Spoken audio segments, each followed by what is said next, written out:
Today, I'm going to talk about the power of less. How clutter affected us as a family and what benefits we receive with decluttering. 32 reasons why to declutter and how to declutter.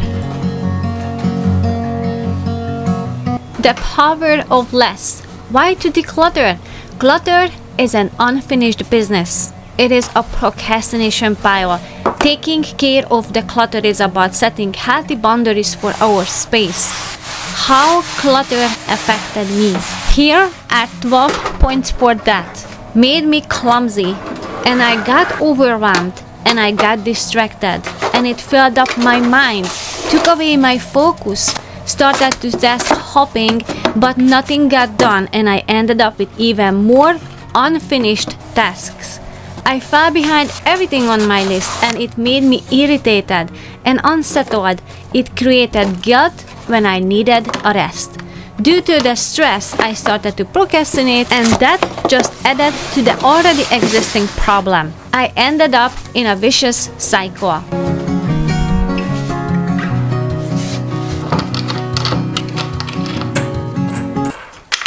Oh no! Bele a fűtésbe.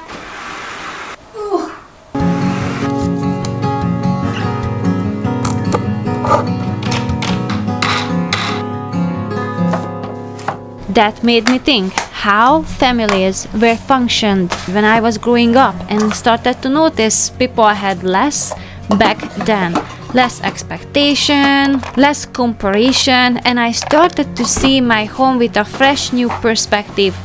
We had more stuff that we can properly store or just keep in mind and remember all the things, and some got forgotten. And I learned about myself a lot. I faced my fears, and I've got to be honest with myself. I learned new skills so I could reduce the solving your problem gadgets. Decluttering my home gave me a focus and clear vision of what I want in my everyday life and what would be my goal instead of surviving my days.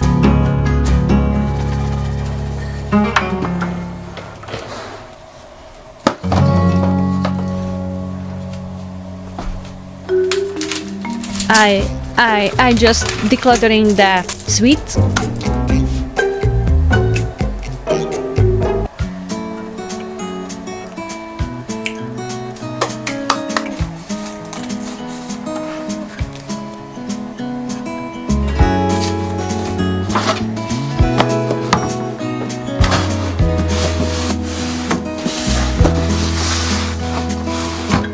Was it all just a dream, just all in my head? Here are 12 points. What benefits we received with decluttering. First, it gave me peace in my soul and mind, and that gave me focus, time, and skills. Reduced and lightened my chores. I started to have healthier habits of finishing tasks with the help of less distraction. It created a cleaner home and cleaner air in my home, freed up more space, and I have become more calm as a person since I got a guilt-free rest. I've got more energy, and that's the power of less.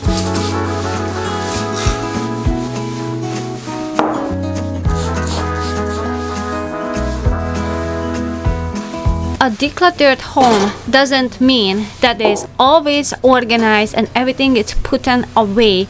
It's the other way around. You actually use what you have.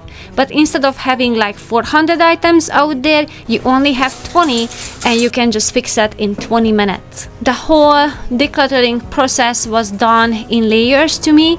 First, I removed the obvious, then the items that I couldn't decide by facing my fears and reasoning with my honest, realistic expectations.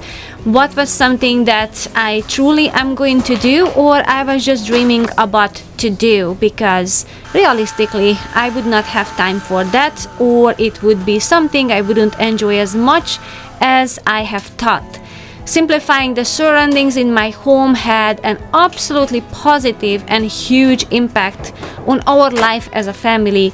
We all gained benefits from it. We got to spend more time together. We created a more simple yet meaningful life that helps to bring out the true self instead of giving into the pressure who we should be.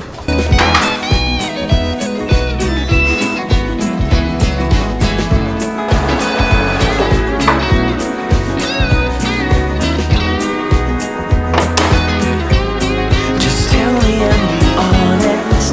Tell me, did you know that you would be leaving me just like the winter snow? Every room in my home has a purpose. Some have more things in there and higher traffic, like my kitchen.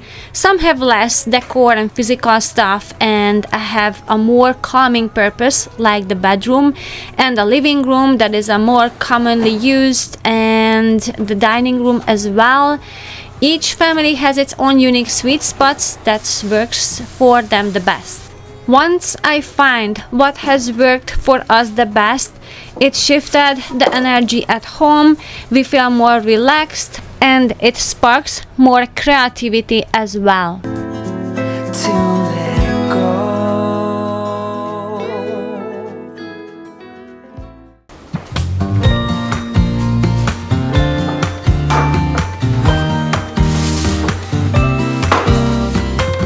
Here are a couple of more tips on decluttering. I had questions to myself, and it was helping me to guide what to keep, what to get rid of, and how to get rid of it. I asked myself, does it worth this stuff as much as the storage box? Because these days, if you wanna buy something nice and a decent quality of storage box, it can be costly. So I had to really think through, is it really worth it to keep it and store it in that box and invest in the box? And sometimes it helped me to reevaluate how much this thing worth. Another perspective, how much real estate you keep occupied with things. The value of your home divided by the square footage, that will be the number that you have to pay monthly by square feet for storage. So for example, if you have a garage that is full of stuff, that can add up quickly, and this is the place that you don't use, and then you just pay for storage basically, and that can be very expensive. Same applies with a room that is filled with clutter, or a closet that cannot be used properly because it's filled with stuff just to hang on to them, not to use them, but just to have them.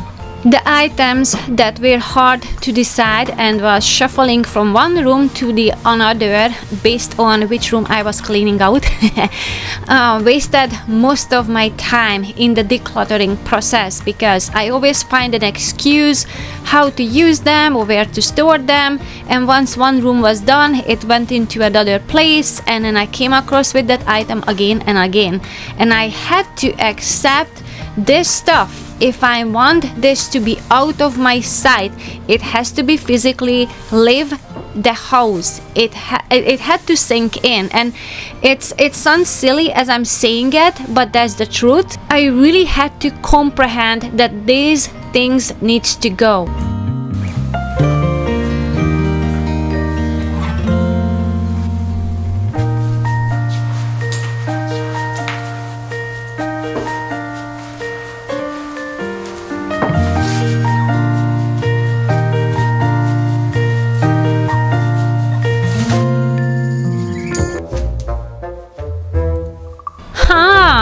So that's where I hid the chocolates. I knew it had to be somewhere. I hid it from my family to keep it for a special occasion, but seems like I find the perfect spot that I cannot even find it.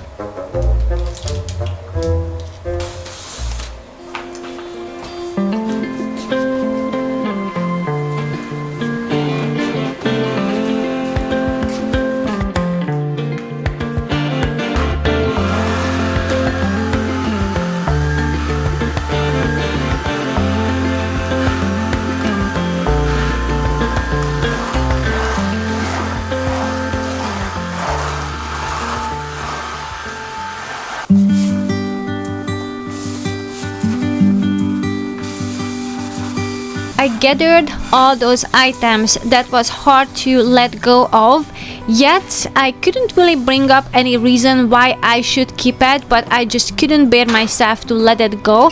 So I just bought them in one pile, and the sheer amount that I saw all in one place, that was the first reality check that actually I'm shuffling a bunch of stuff.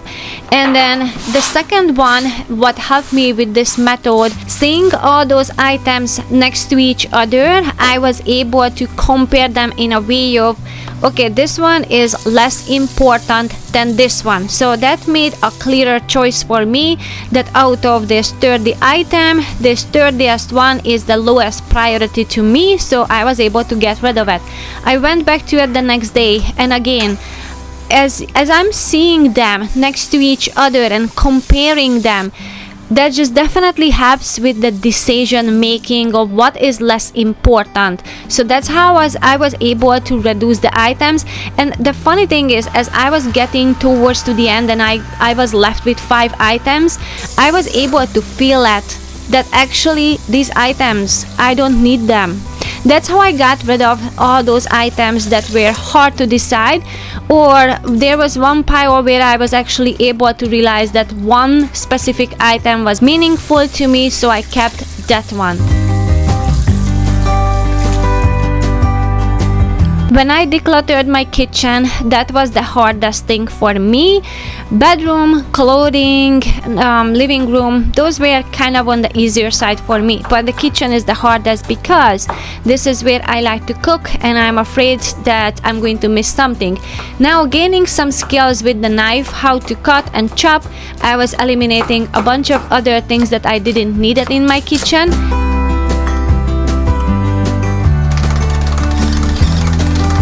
So in the kitchen, when I decluttered, I actually used a reversed method, and I just packed everything into some boxes, and I pulled out the ones that I knew I'm going to use every single day, and I started to work with them. And as I was working in the kitchen, and I started to realize, hey, I need a garlic press. Well, actually I can just chop them up, so I didn't need the garlic press.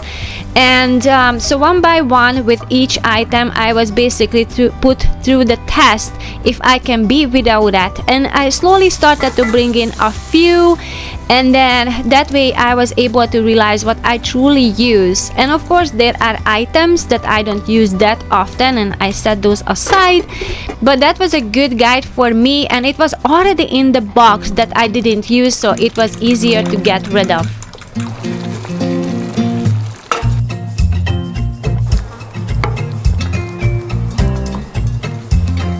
There are seasons in our life, and it depends how busy we are, what is our occupation, and then how old are the kids. I would say we were the most minimalistic when the kids were little, because let's just face it, we were in surviving mode. So it is getting easier now to enjoy more of my hobbies as my kids are getting older and more independent, so I can focus on those things. So that means I have a little bit of more of the hobby items, but I was able to reduce the scan fair items that I used to gather. So it's keep changing as we are keep changing, or at least this is in my case. And it is nice to be stay in touch with ourselves, with the realistic side of ours, what we really truly enjoy. And something is our favorite one day, maybe in a couple of months it won't matter as much. So it's important to check back in what we truly enjoy to do or what supports us. Well, thank you so much for watching today's video. I really hope that you enjoyed that, and if so, don't forget to subscribe, share and like, and I will see you soon in the next one. Bye!